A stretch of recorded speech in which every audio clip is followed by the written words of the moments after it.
Okay, welcome back. So, last time we came to the moon. And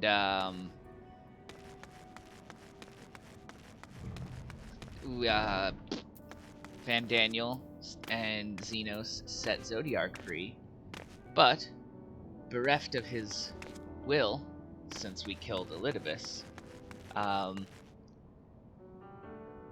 Zodiark was able to be taken over by Van Daniel, and then we had to fight him. And at the by the end of the fight, we had defeated Zodiark, and Van Daniel, as his final act, decided he was going to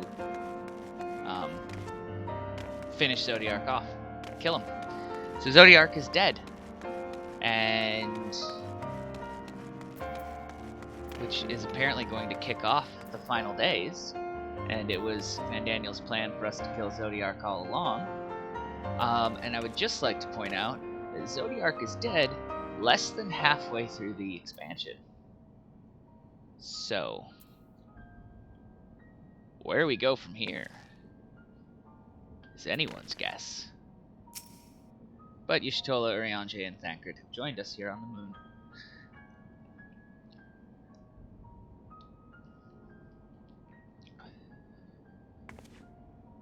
Thank goodness you are unharmed.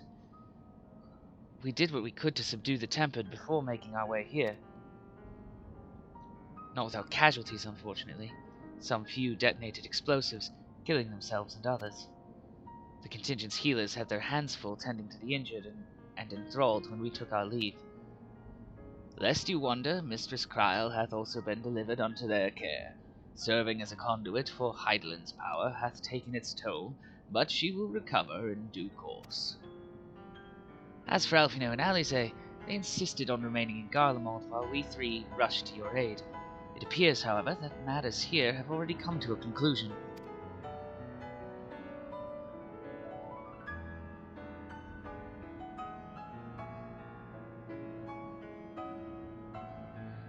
But what manner of conclusion, if I might ask? And is this the ally whom Hydaelyn bade you seek out? He is not unlike the Shades of Amarok. Not unlike, perhaps, but not the same. I was created by Hydaelyn, together with this place. It has ever been my duty to keep vigil over Zodiark. Or rather, it was my duty. Yes, the Zodiark's dead? Don't know if you noticed the big explodey thing out in the sky.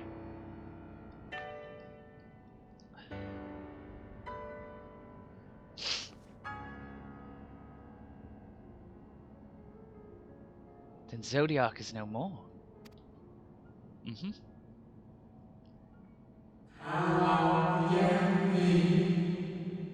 And not without consequence, I'm afraid. For now the delicate weave of the star, preserved by his presence, will begin to unravel.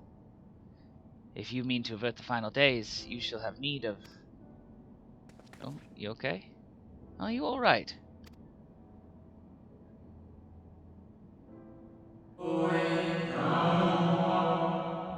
My attempts to forestall Zodiark's release have all but exhausted my strength. If you might allow me to rest a short while, I will share with you all I can. Please do. You need not exert yourself on our account. These crystals contain records of your time here, yes? May we peruse them while we wait? By all means, if you would review them chronologically, might I suggest beginning with those on the upper floor? I shall leave that to you, Oscar, while I see what can be gleaned from the crystals on these lower levels. Well, you don't want to walk upstairs. I see how it is, Y'shtola.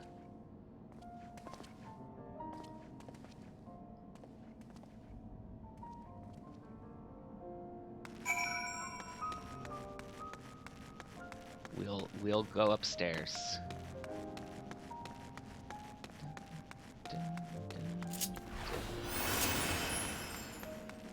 I guess they're not technically stairs.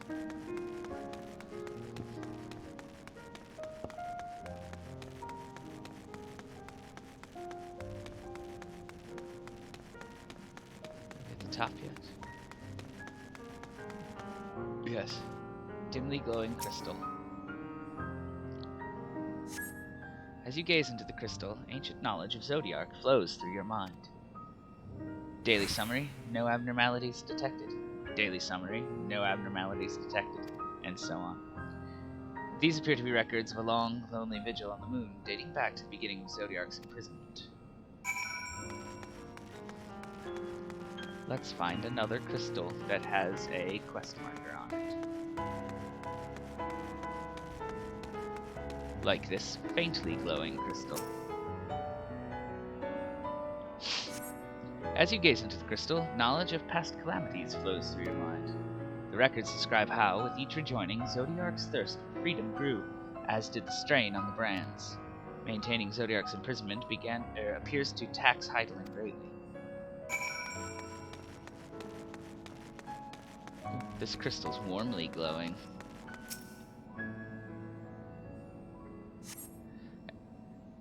Knowledge of past rejoinings. The records describe the Watcher's efforts to prepare in the event Zodiac broke free from his prison. The records go on to describe maintenance carried out regularly with the Loperites, though it is not clear who or what they are.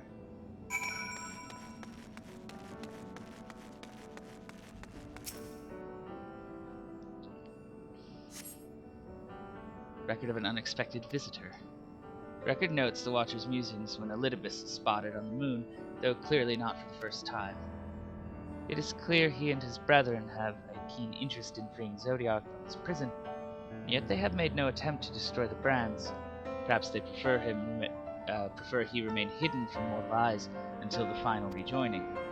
Perhaps they realize we would never dare bring harm to Zodiac so long as he remains imprisoned.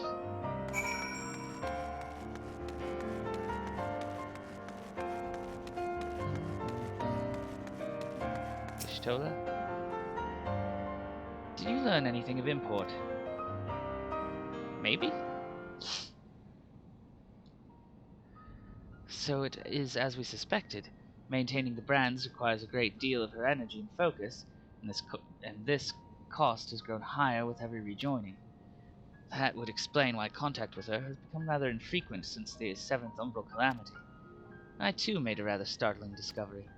This heavenly body we know to be the moon was in fact created by Heidelin. When the Watcher said he was created together with this place, I thought he only meant this facility. Truly, Heidelin's powers are far beyond anything I could have imagined.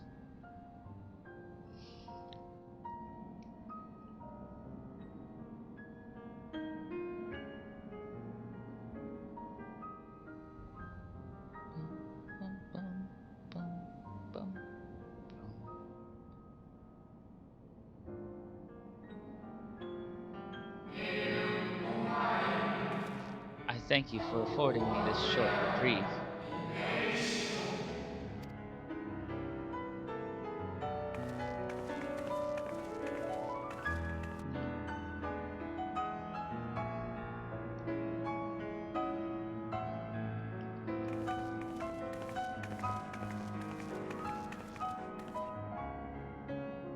It is we who should thank you.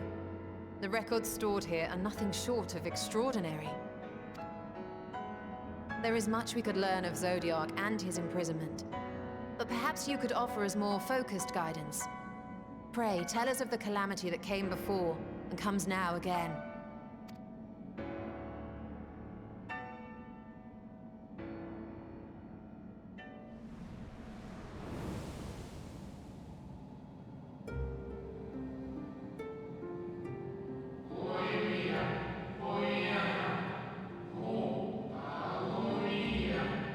Long ago, before the great sundering, there was but a single world, Etheirys.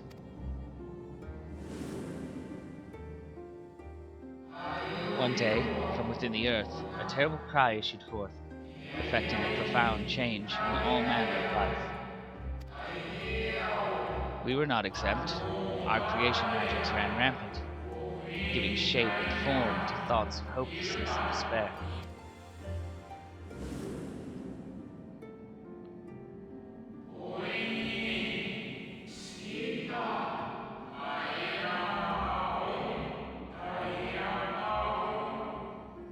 At first, the phenomenon was limited to a single region, but quickly, so very quickly, it spread and engulfed the whole of the star. Were the ancients ever able to deduce its source?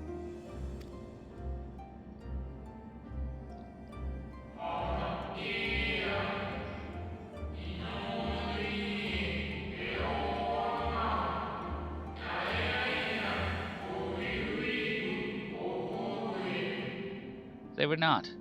However, the convocation struck upon a method to predict where the next corruption would manifest.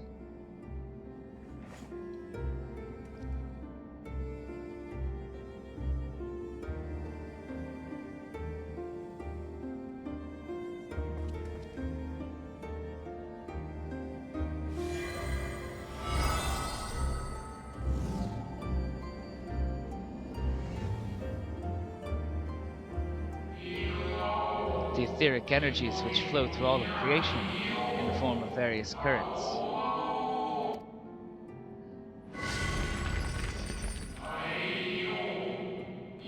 The currents which course through the lands and the seas. Those which flow through the very air. And those of a celestial nature which encompass both our star and its moon. Celestial currents. I cannot say I am familiar with the concept.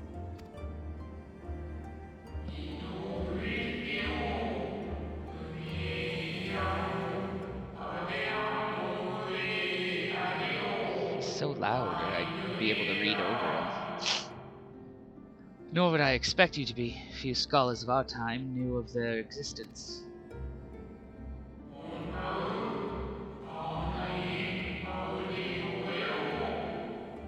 Their invaluable knowledge helped us to better understand the nature of the calamity.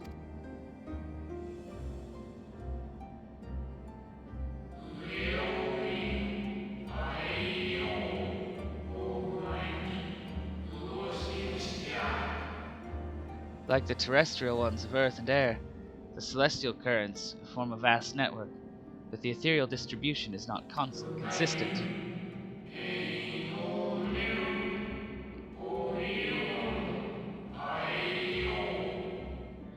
The convocation soon realized that the inciting incidents occurred in regions where the flow was weakest.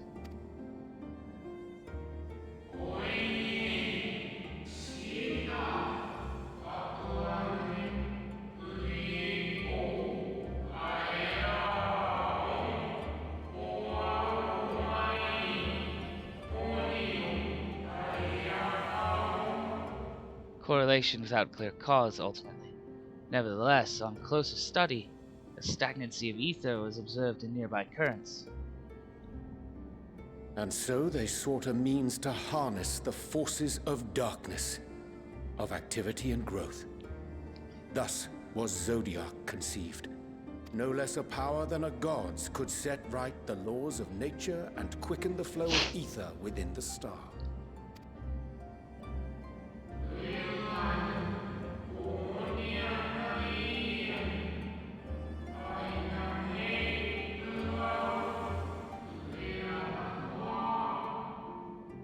Precisely, with the advent of Zodiac, our end was averted.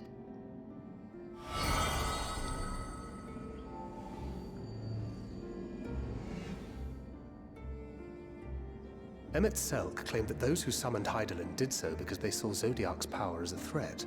Is that true?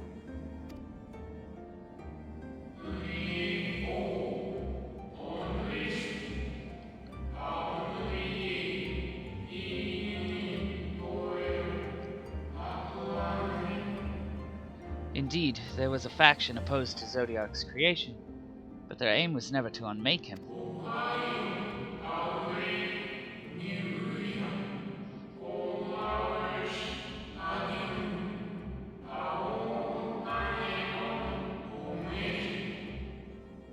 They understood the continued preservation of the natural order was dependent on his very existence. Until we could identify and address the underlying cause of the final days, he would need remain, or his departure would set in motion those apocalyptic forces once more.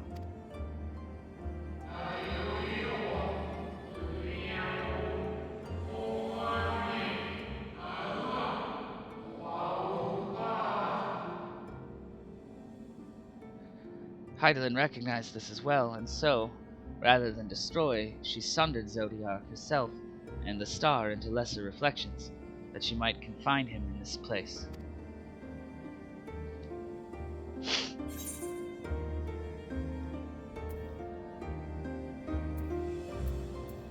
I could have sworn she beseeched me to banish the darkness.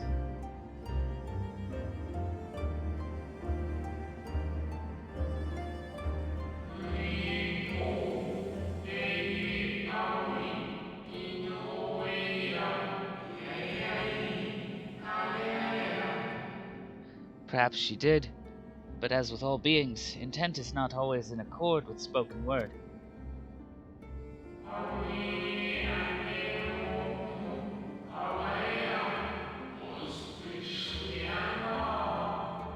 Heidelin and Zodiac are both constructs of man, approximations of perfection limited by our own imperfections.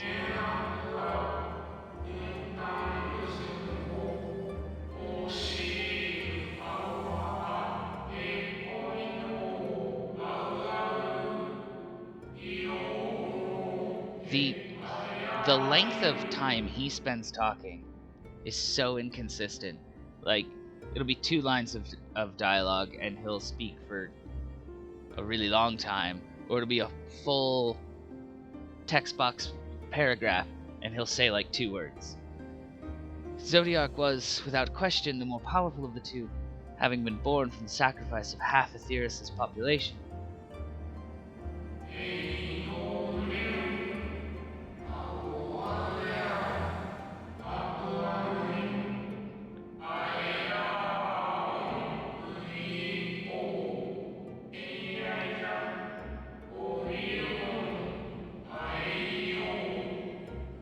Thus was it necessary for Heidelin to commit herself wholly to his defeat. Still more effort was needed to confine him.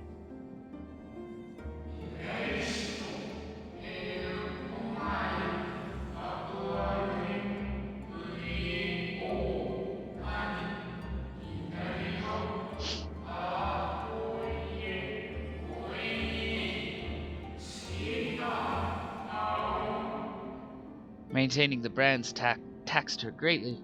With what power she dared spare, she cried out to any who might listen, and offered her blessing to those who heeded her call.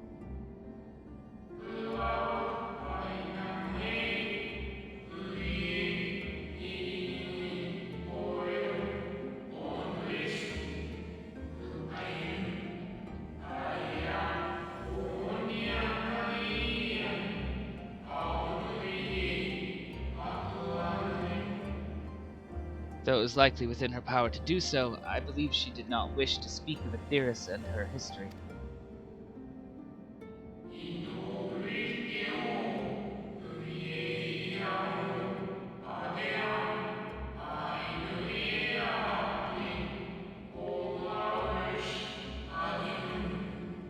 Like Zodiac, Heidelin's purpose is a reflection of her creators. They wish to look to the future, not linger in a prison of the past. The Ascians set in motion 7 rejoinings before we came to oppose them. How many more worlds would have been lost had we not placed our faith in her? How many more souls living in the present would have been snuffed out for the sake of those long dead? Well, in light of recent events, I see no reason to doubt your words. And even if Heidelin is not a god in truth, if Minfilia believed that we should trust in her plans, then I choose to do just that. Which brings me to a rather important question. Let's suppose we try but fail to stop this second coming of the final days. Should the source fall, what will become of the other worlds?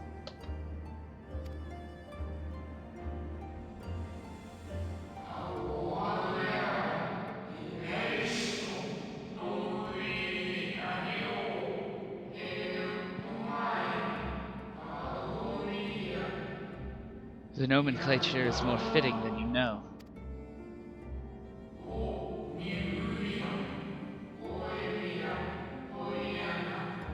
Bring ruin to the source, and its reflections will share in its fate.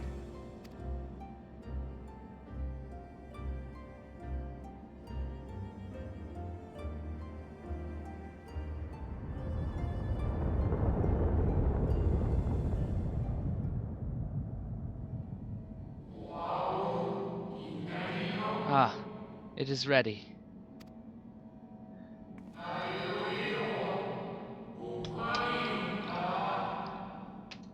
This way, if you would be so kind. What? What's ready?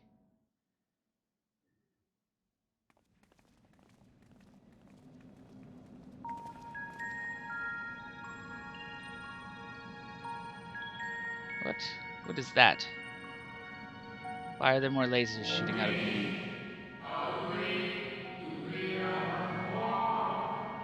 A beautiful sight, is it not? Yes, but what is it?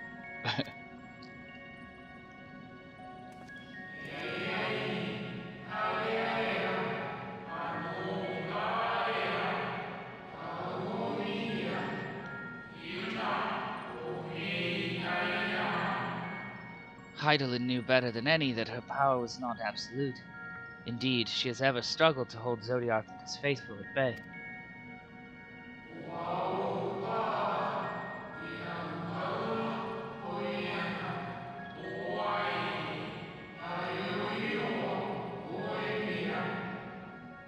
She feared the worst and so made preparations. In the event of his demise, there would be a contingency.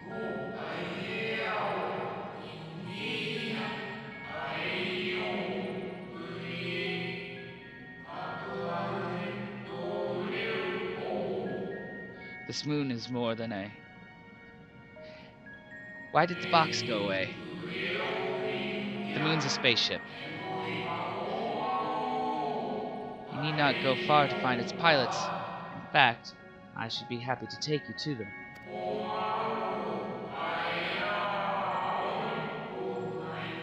And fulfill my final duty as Watcher in the dark.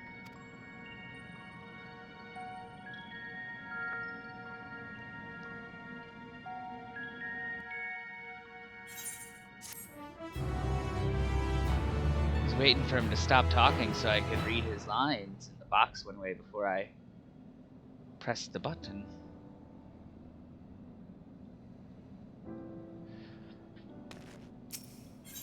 Helping hands.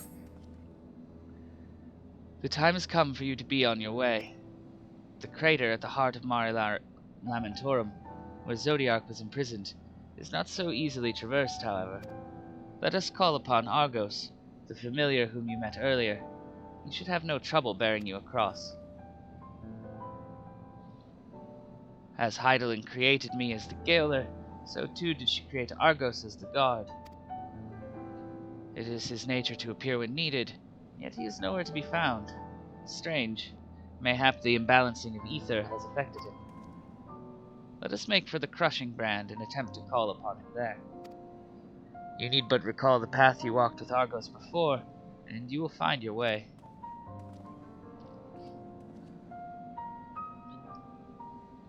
If he labors in service of to Heidelin's plan, I see no reason not to do as he suggests. Shall we make for this crushing brand, then? Yes. We're not walking, though.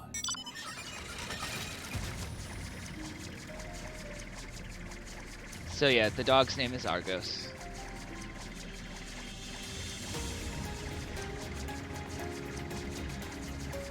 Even though he has the same eye and the same eyes and braid as Minfilia did when she was the voice of the mother.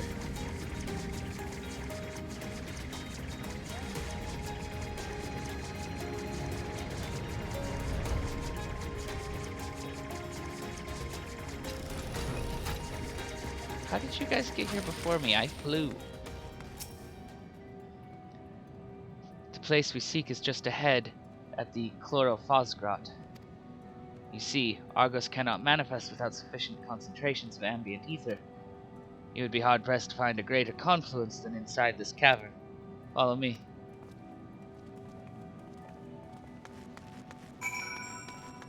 Okay, we'll go into the moon cave.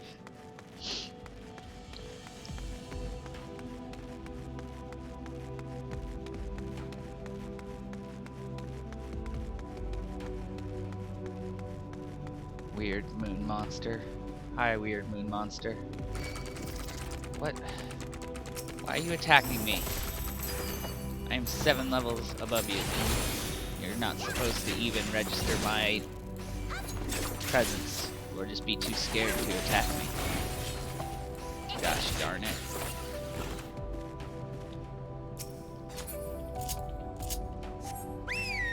Fly over you.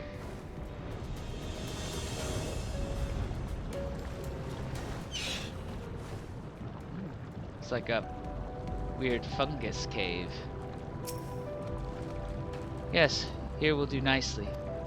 The lunar spongoi draw ether from the ground, which is then dispersed in the air. At present, however, the ambient energies are not quite sufficient for Argos to manifest. Might you be willing to spare some of your own to help the spongoi along? Yeah, I can do that. Hello, lunar spongoi. Have some ether. Bloop.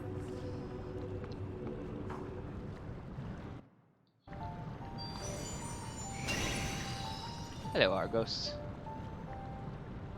So that's why I was calling him a spoiler dog anytime he'd show up in my mount roulette. Argos manifests in a flash. He seems glad to see you again.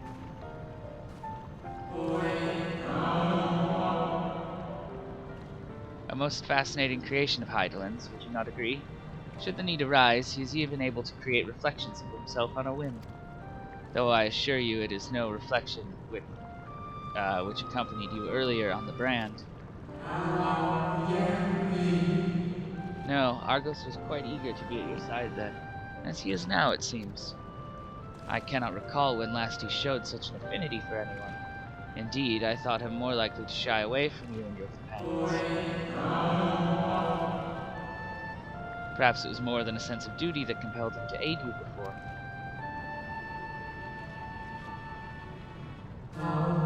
As for your companions,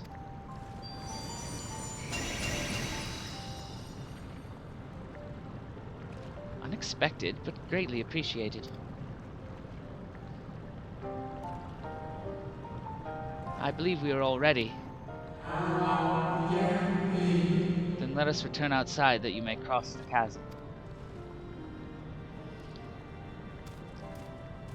A whole army of Argoses. Argoi? Would it be Argoi? Oh yeah. I've got a witch's broom.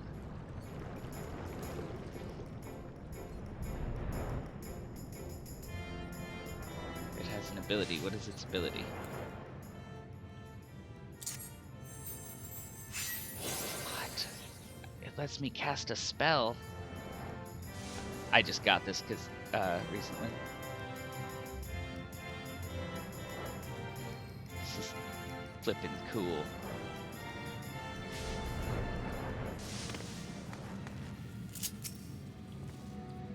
Your destination is the structure there across the Cradle of Darkness. But climb onto Argos' back and he will take care of the rest. Once you arrive, it should not take long to find the ship's crew. The facility is designed to rouse them from their slumber in the event of Zodiac's destruction. Heed their counsel. Together, you may guide the star and its people to a kind of fate. This is where we part ways, but know that I shall ever be watching and praying for your success. Y'shtola? Our allies' assurances notwithstanding, we cannot be certain what awaits us on the other side. So perhaps it would be best if we did not all go at once. I propose the two of us cross first, while Thancred and Urianger wait here. Okay.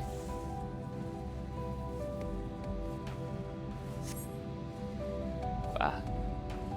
A malefic ether yet permeates from the crater. Remnants of Zodiac, most like. guess. Most like.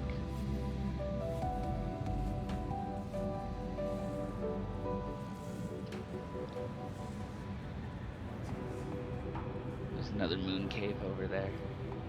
Just a little further.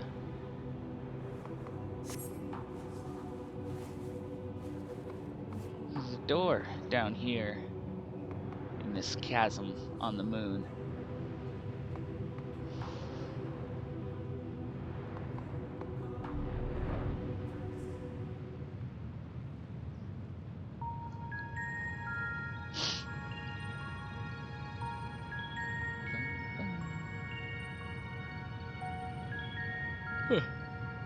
This structure is enormous, though that is hardly surprising given the size of the average routine.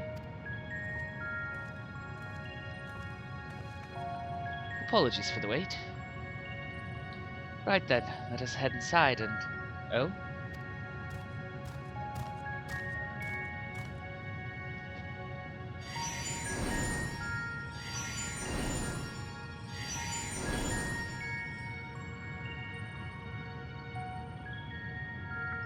Most intriguing. The means by which he conserveth energy, mayhap. That's not my Orianji voice. Well, I certainly wouldn't want him to blink out of existence on our account, helpful as he's being. Thank you, Argos. We'll take care of things from here. If Argos is to remain without, let us not keep him waiting over long.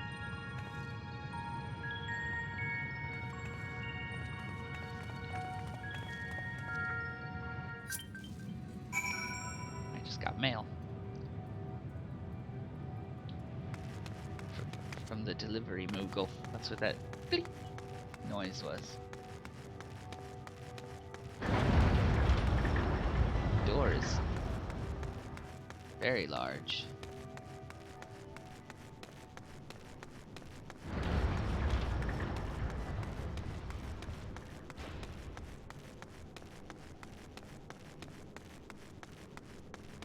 Oh. Hey, Thancred.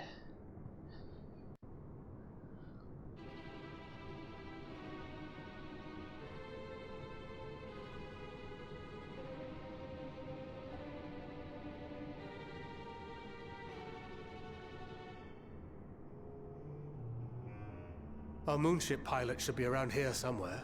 Is that right?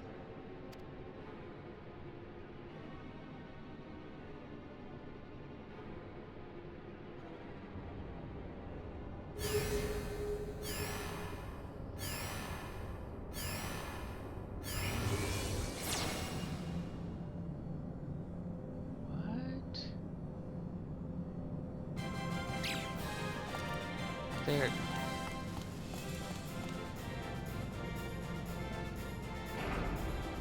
They're rabbits.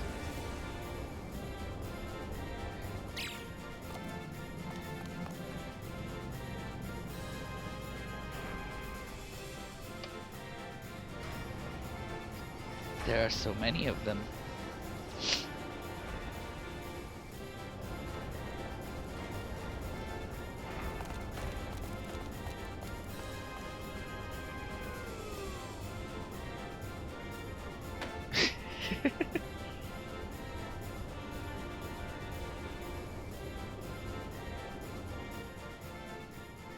Oh, that one's got slightly different colored clothes. Look lively, everyone! I know, this 1243rd inspection is a mite ahead of schedule, but it is of the utmost importance, for Zodiac, alas, is no more. As of now, our mighty moon has a new purpose, to bear the people of Etheris to safety! Our time has come, my friends!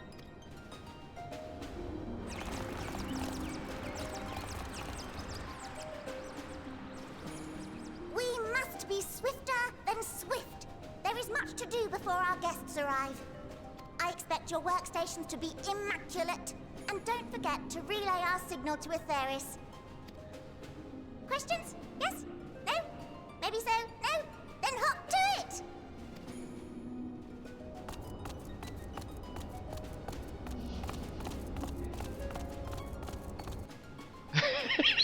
That face. 'Tis a rather curious crew she hath chosen. Their endearing forms intended to ease the passengers' hearts, perhaps. Perhaps.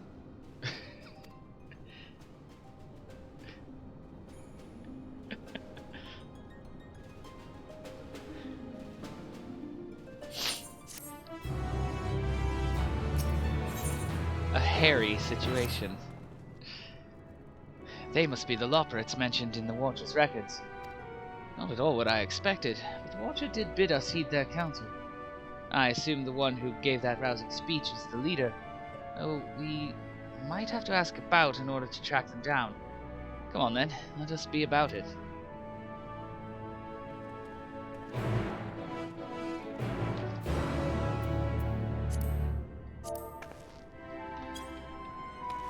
Let's see, who do we have to ask? This is a very steep ramp.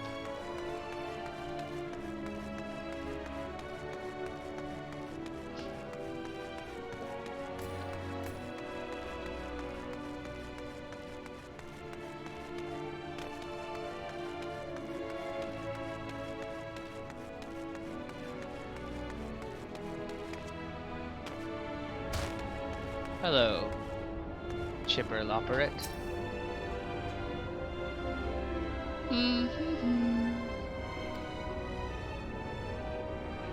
The leader of the crew? Not me, I'm afraid. Singing Way's the name. I'm in charge of the construction and maintenance of the atmospheric circulation system. Only the crispest, cleanest air for the people of Aetheris, and that's a promise. Okay.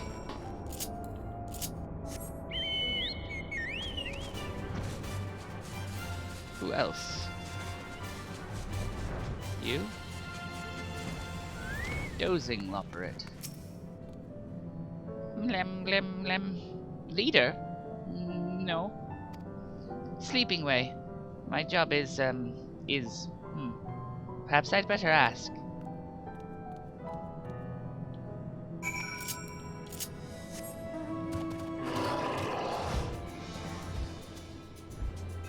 Now we go find a different Loperate.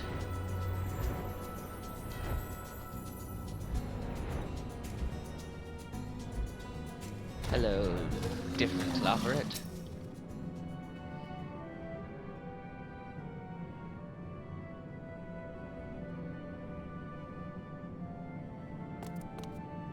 What? How in the... When did you get here?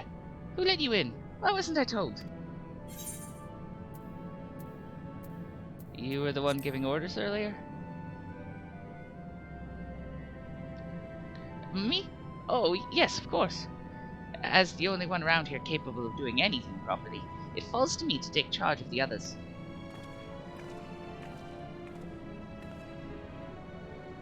Well, well. Looks like you beat us here.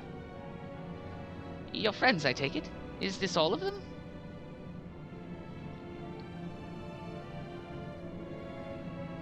A group comprised entirely of children. What must their parents be thinking? This isn't a nursery, after all. Though, perhaps we should build one. Or did we build one already? No matter. You needn't worry your pretty little heads. All will be well, I promise. But goodness me, we shouldn't be standing about gawping. I must take you to meet the others.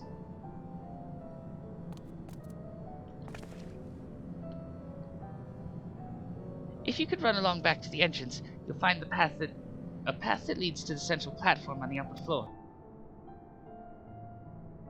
There's no wrong way to reach it, but it's the large glowing ball at the center, if you should find yourselves lost.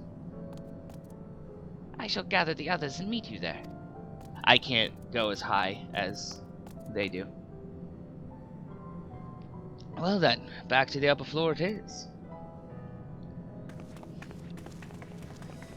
And I mean vocally, not up to the glowing blue ball. I can go up there.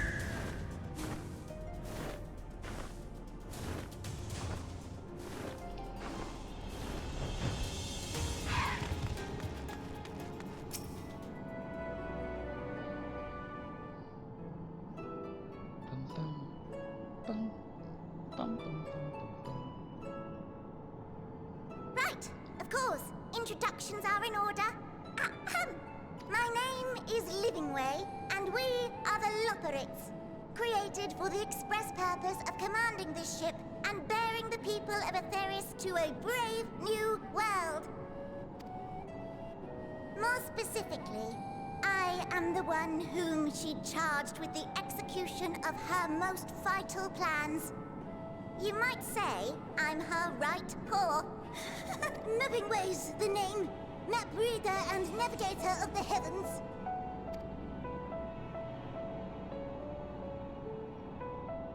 Pleasure to meet you all, but I'm still trying to make sense of this.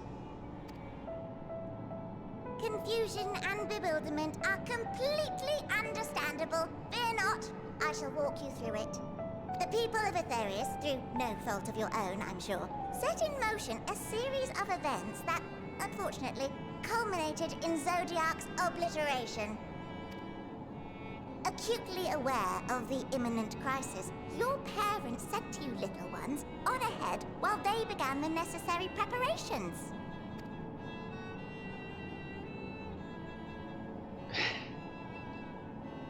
Still not following? No? Very well, I shall elaborate further.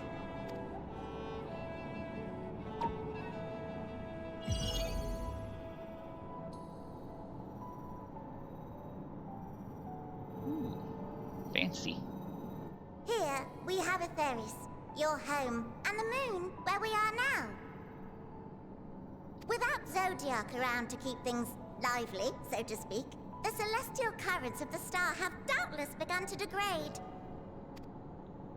A calamity of apocalyptic proportions will be visited upon Atheris, bringing an end to all life. So too hath the Watcher claimed. By thine unperturbed countenance, I gather this eventuality was anticipated. The doom and gloom. Oh yes, quite expected. Okay. Imagine, if you will, that Atheris is a delicious carrot that I've forgotten to eat and left out in the midday sun. The most earnest wishes or prayers will not stop it from rotting to the core. So sadly, there's nothing to be done but to abandon said carrot, Atheris, in case the metaphor is lost on you, to its grisly fate. And this moon will serve as the vessel to deliver us to a new home. Just so! We will gather up as many people, supplies, and resources as our stores will hold. And then, once everyone is aboard, it's off to another star. Easier said than done, admittedly, for one does not simply hop from star to star on a whim, which is precisely why we've spent countless years constructing the most propulsive of propulsion systems. We ought to make it to our destination in 2 shakes of a rabbit's tail.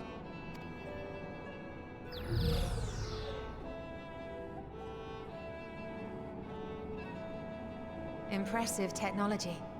I dare say it is beyond anything we have ever seen. No need to shower us with praise. All we've done is faithfully carry out the instructions left to us by Hydaelyn. Back in the old days, when she was still just Venar, she was dedicated to the study of the world and its inner workings. We've heard that name before.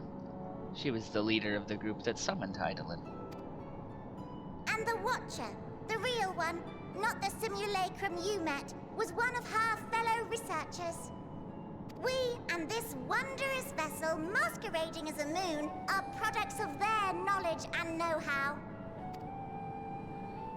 There's certainly more to you all than meets the eye. Might I ask where exactly you intend to take us?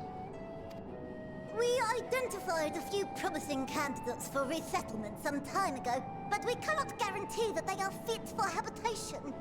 Moreover, the ship can only travel in short bursts. We intend to go down our list, hopping from star to star, until we find one suitable for resettlement. to worry, though. The vessel is being refurbished with accommodation for an extended stay as we speak. While we did have to rely upon outside help to determine what amenities were essential, I dare say we have risen to the challenge. Help? From who? From you and yours! Who else? Each time we woke to perform regularly scheduled maintenance, we were greeted by the resources you sent us. What better way to learn about preferences and proclivities of our present-day charges? Ah, but you're still adorable little children. Perhaps your elders were responsible for the deliveries. So I'm going to tell them that we're not children? I'm not sure what led you to conclude otherwise, but I can assure you that we are all grown men and women. And I very much doubt my elders know this place exists, much less how to send you so much as a starlight missive. What? Then who in blazes let you on my moon? Heidelin. Heidelin herself led you here. You don't say! Well, that's really not children. Then why are you so small and stunted? Like little baby carrot people. Well, Amarotines were a great deal taller. In the present day, persons of such prodigious size are exceedingly rare. So, you're saying everyone's not like the Watcher? Correct. We're all little baby carrot people. Oh, confound it all! Someone could have at least scribbled a note about your profound miniaturization. That tome in thy possession. Oh, this? One of the first books sent to us. A compendium of the people of Atheris, with a few blank pages at the back for minor corrections and updates as needed. The sum total of our knowledge of your kind is contained in these pages. I thought it was abridged and made small for our benefit, but this isn't a regular-sized book, is it?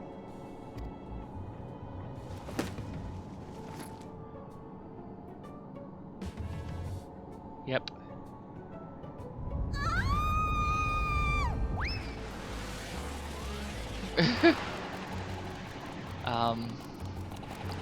You okay, Living Way? Building Way, can you hear me? Yes, we're all very busy. Change of plans. I need you to rebuild the domiciles at 1/3 the scale. All of them. Yes, all of them, and but me no buts. See to it with all speed.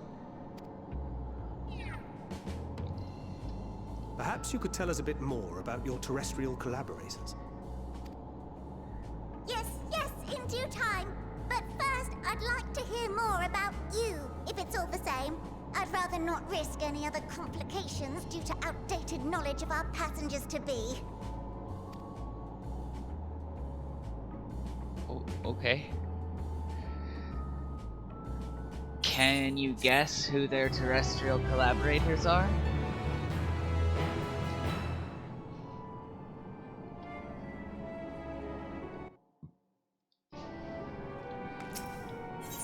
A taste of the moon. Right then. Now that you're here, we need you to teach us all you can about your people, and quickly. It won't be long before the final days are upon us in their terrible grandeur, so it is imperative that we be prepared to receive our passengers-to-be. If there's anything at all, that may displease them, it must be addressed post-haste. And address it we shall. Here at Bestway's Borough, we have assembled everything required to offer our guests the best way forward. Ahem. We have produced myriad amenities we understand to be essential for day-to-day living, and I wish to hear your opinions on them. I'm sure you've all worked up an appetite, so why don't we start with the foodstuffs? Meet me at the Caratorium, and we'll see about filling your bellies.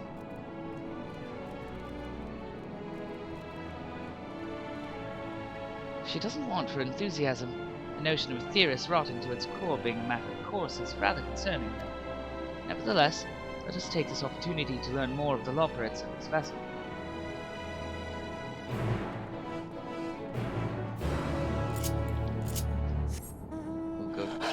to the Caratorium then.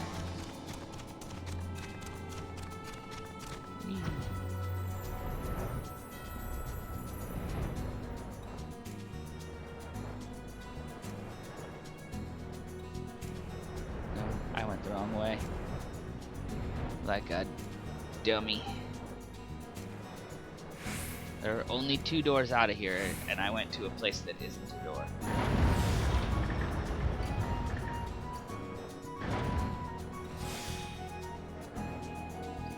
Welcome to the Caratorium.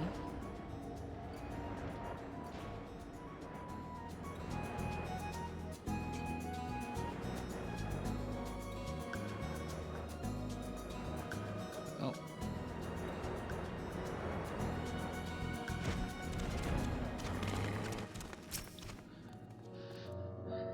Welcome to the Caratorium.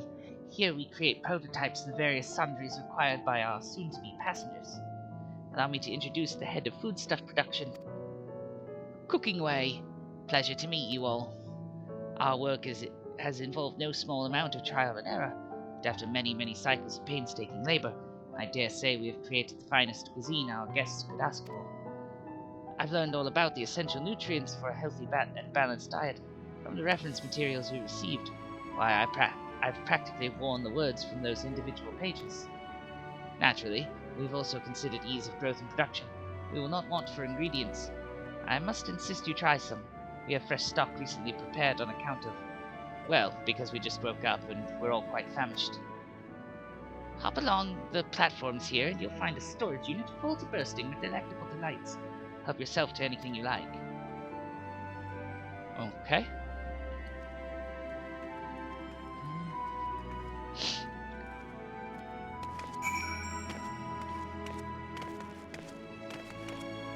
We literally have to hop our way up the platforms.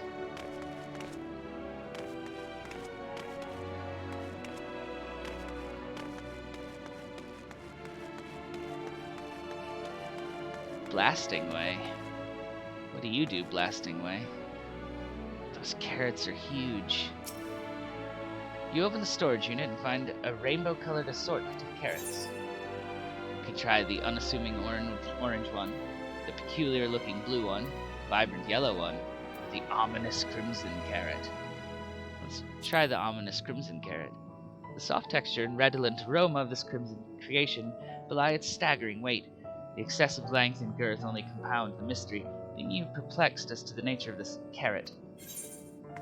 Yes, I want to eat the carrot. On second thought, you elect to simply take an obscenely large carrot for now. Due to its bizarre qualities, it would be prudent to ask Cooking Way whether it is safe to eat first.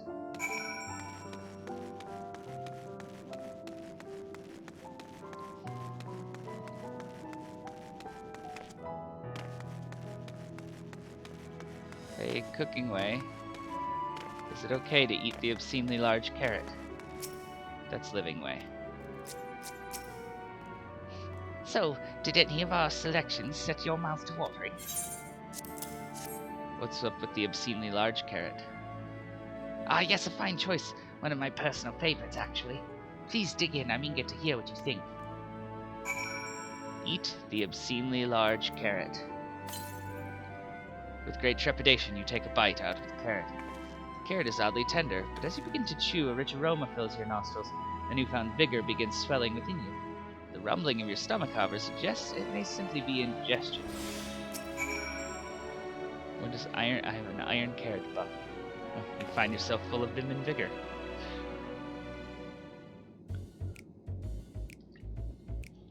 What do you think? Unlike anything you've ever tasted, yes? The iron carrot can be a bit difficult to digest, but the boost to endurance it promises makes it the perfect meal before a day of heavy lifting. We have plenty of other varieties too. Bleeding carrots to improve blood flow, dream carrots to help with sleep. So you see, we have a carrot for every occasion.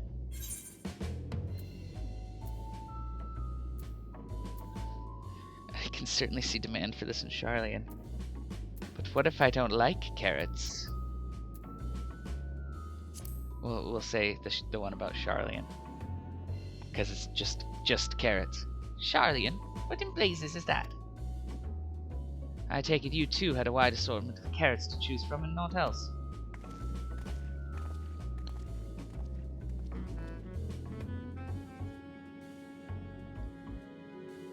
If I may ask, what exactly did these collaborators share with you about the cuisine on Etheirys? Surely you are aware we have an abundance of dishes and foods you could emulate. Of course we are, but, well, it was only quite recently that we established contact. Even holding a conversation was a struggle at first, so imagine our surprise when they sent a mountain of books and documents with no clear instructions. The sheer amount of information was overwhelming. If it wasn't for that encyclopedia I found, we would have been at a loss where to begin. And so we decided, rather than divide our resources to prepare a variety of middling and potentially unsatisfying meals, it would be more efficient to devote our efforts to the production of a single perfect food. That's all well and good, but man cannot live on raw carrots alone. Have you considered cooking them? You mean steaming, boiling, roasting, and the like? I suppose we could prepare the carrots in other ways. But our primary concern was efficiency, and what's more efficient than sinking your teeth into a carrot fresh from production? Rather strange approach to take for one named Cooking Way, isn't it? Well, technically speaking, Cooking Way isn't my given name. When first created, we were all named in the old tongue, you know. That otherwise impenetrable parlance the water speaks. After we received a great tome of words, a dictionary that is, from our collaborators, we learned your language, adverbs, gerunds, present continuous verb conjugations, just the basics. Then we found the terms related to our given tasks and used them to form new names. Aren't they helpful? No, not really, but it does explain a great deal. Wherefore didst thy kind deem such a change necessary? When the rest of your people arrive, we want to be certain they understand immediately what each of us does. You'd never be able to pronounce our original names anyway. I see. I hope our critiques, such as they are, were helpful to you. Though if you should decide to preserve flora and fauna from Etheirys as well, you would be able to offer the passengers a more balanced diet. Until such a day, one I pray comes sooner than later, it would appear there is naught but carrots on the menu.